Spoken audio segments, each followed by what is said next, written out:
शासनपति प्रभु महावीर स्वामी को हम वंदन करते हैं। सभी गुरु भगवंतों को तिकोतों के पाठ से वंदन करते हैं।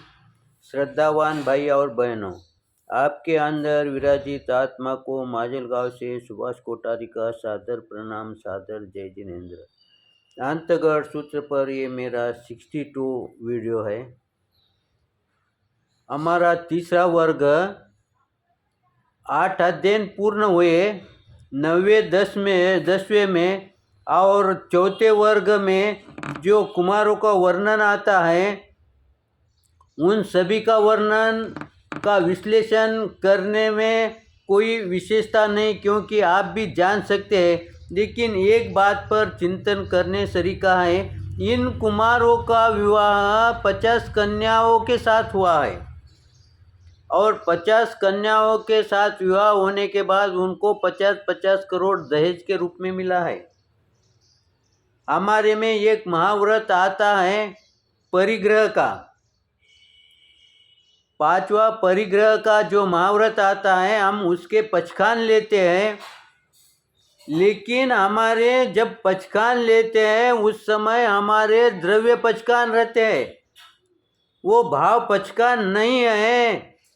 भाव पचखान अंतर से आना चाहिए। हमारे को पचखान हम लेते कैसा, जब बाहर से प्रेरणा मिलती है उस समय हमारे पचखान हम लेते हैं, वो द्रव्य पचखान होते हैं। लेकिन हमारे को किसी ने न कहते हुए अगर समझो अंदर से हमारे को प्रेरणा मिलती है पचखान लेने की है तो वो भाव पचखान होते हैं। वैसा ही इन राजकुमारों ने इतना उनको 50-50 करोड़ दहेज रूप में मिला है और पहले भी उनका घर का कुछ न कुछ होगा ना, वो खाली थोड़ी है। फिर भी ये राजकुमार जब प्रभु के पास, गुरु भगवंतों के पास वंदन नमस्कार करने के लिए जाते हैं उस समय उनको उनका प्रवचन सुनकर, उनकी वाणी सुनकर उनको वैराग्य जागृत हो जाता है। और वैराग्य जाकर वो जागृत होके वो क्या कहते हैं गुरु भगवंतों को, हम अपने माता पिता से पूछकर हम दीक्षा अंगीकार करना चाहते हैं। उनको वैराग्य जागृत हो गया। लेकिन देखिए ये जो वैराग्य है ना, ये अंतकरण से स्वयं से जागृत हुआ। क्यों जागृत हुआ? क्योंकि उनकी तृष्णा बहुत ही कम है।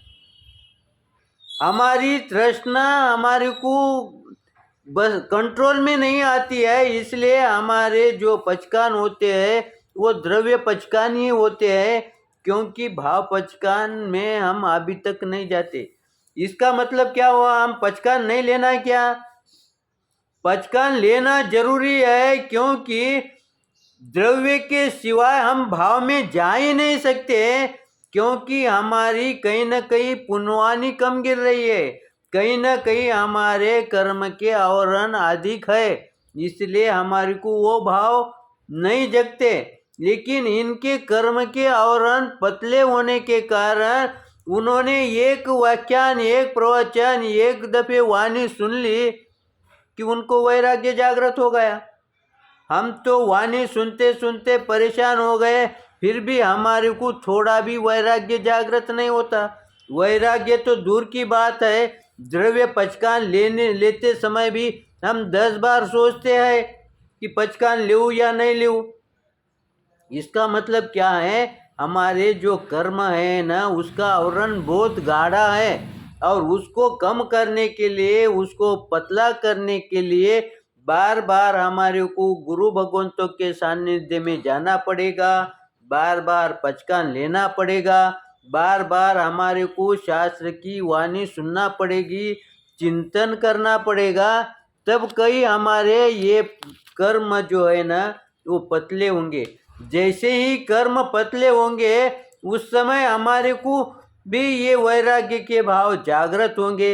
इस तरह से इन अध्ययन के अंदर ये सभी कुमारों ने क्या हुआ, उनके भाव जागृत हो गए।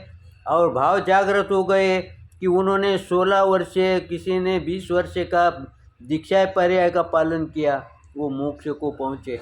कैसा मोक्ष को पहुँचे? क्योंकि उन्होंने जैसी दीक्षा ली कि वो एकाग्र हो गए हैं।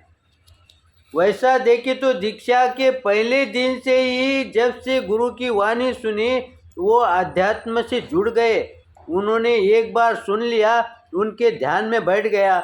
लेकिन हम 10 बार सुनने के बाद भी हमारे ध्यान में नहीं बैठता है। इसका कारण हमारे कर्म के आवरण ज़्यादा गाढ़े हैं। इस तरह से हम 4 वर्ग पूर्ण करते हैं और 5वें वर्ग में क्या भाव कहे हैं इसका हम चिंतन करते हैं। पांचवें वर्ग में सुधर्मा स्वामी पूछे, हे श्रमण भगवान महावीर स्वामी ने अंतगढ़ सूत्र के चौथे वर्ग का अर्थ जो कहा वो मैंने सुना। 5वें वर्ग में क्या भाव है? उस समय सुधर्मा स्वामी कहते हैं 5वें वर्ग में 10 अध्याय है। इसमें गौरी, गंधारी, लक्कना, सुषमा ये जो आदि महारानियाँ हैं इनका वर्णन आया है। अब ये महारानियाँ जो उसमें कृष्ण की महारानी जो पद्मावती है उसका वर्णन इस अध्ययन के अंदर आया है। उस समय में भगवान अरिष्टनेमी तीर्थंकर परंपरा से विचरते हुए इसका मतलब क्या हो गया? इसके पहले के सभी तीर्थंकर भी इसी तरह से विचरण करते थे, क्योंकि उनकी परंपरा ये तीर्थंकरों ने भी आगे चालू रखी है। ऐसा इस शब्द के अंदर से हमारे को समझ में आता है। भगवान का आगमन सुनकर कृष्ण वासुदेव दर्शन के लिए गए और प्रदर्शना करने लगे। भगवान का आगमन सुनकर रानी पद्मावती भी देवकी रानी की तरह वो भी गुरु भगवान के लिए दर्शन के लिए गई। और दर्शन को जाने के पश्चात कृष्ण भगवान ने गुरु भगवान से ये पूछा कि ये 12 योजन लंबी और 9 योजन चौड़ी ये जो मेरी नगरी है, इतनी सुंदर नगरी है, ये द्वारका नगरी का विनाश कैसे होगा? अब देखो, कृष्ण पर अभी तक जो भी आपत्ति आती गई उसमें से वो सही सलामत व्यवस्थित ढंग से बाहर निकल गए। अब उनका मन स्थिर हो गया। अब वो प्रभु के पास स्थिर मन से, एकाग्र मन से बैठ गए। और एकाग्र मन से बैठते के साथ उनको दिमाग में, उनके ध्यान में ये बात आ गई कि मेरे पर ऐसे ऐसे प्रसंग आए, लेकिन भविष्य में क्या है, इस नगरी का क्या होगा है, इसका ये शंका उनको आती है। यानी इसका मतलब उस समय भी शंका आती थी कि भविष्य मेरा कैसा हो। आज भी हमारे दिल में ये शंका आती है कि मेरा भविष्य कैसा रहेगा, मेरे परिवार का भविष्य कैसा रहेगा। ये विचार हमारे मन में भी आते हैं, लेकिन हम क्या करते हैं, ये विचार आते के साथ हम ज्योतिषी के पास जाते हैं। और कृष्ण भगवान भी गुरु भगवंतों के पास ही गए, ऐसा ही समझ लीजिए। तो उन्होंने भी पूछा कि ये जो मेरी नगरी है द्वारका नगरी, इसका विनाश कैसा होगा। अब उन्होंने वो समस्या पूछी है, हम भी हमारी समस्या उस ज्योतिषकार को पूछते हैं। फिर हमारे और उनमें क्या फर्क है?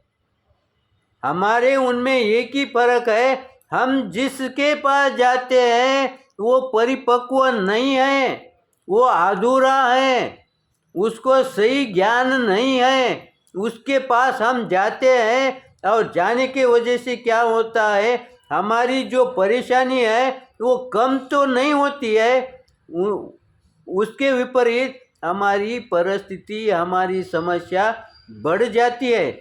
लेकिन कृष्ण या कोई ज्योतिषी के पास नहीं गया। क्यों नहीं गया? क्योंकि उनके गुरु भगवंती ऐसे ज्योतिषकार है कि एकदम 100% सही।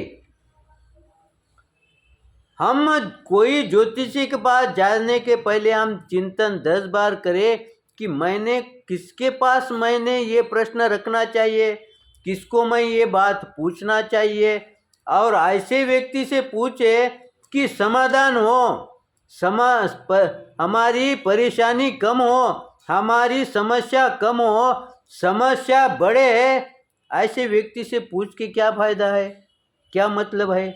इसलिए प्रभु कृष्ण भगवान भी ऐसे जगह पर पूछते हैं कि उनको मालूम है मेरे गुरु भगवान सही में सही मार्गदर्शक करेंगे, इसलिए वो अपनी समस्या गुरु भगवंतों के सामने रखी है। गुरु भगवंत उसमें क्या समाधान देते हैं इसका चिंतन हम कल करेंगे। सही लगा तो लाइक करें, शेयर करें, गलती को क्षमा करें। इसी आशा के साथ ओम शांति।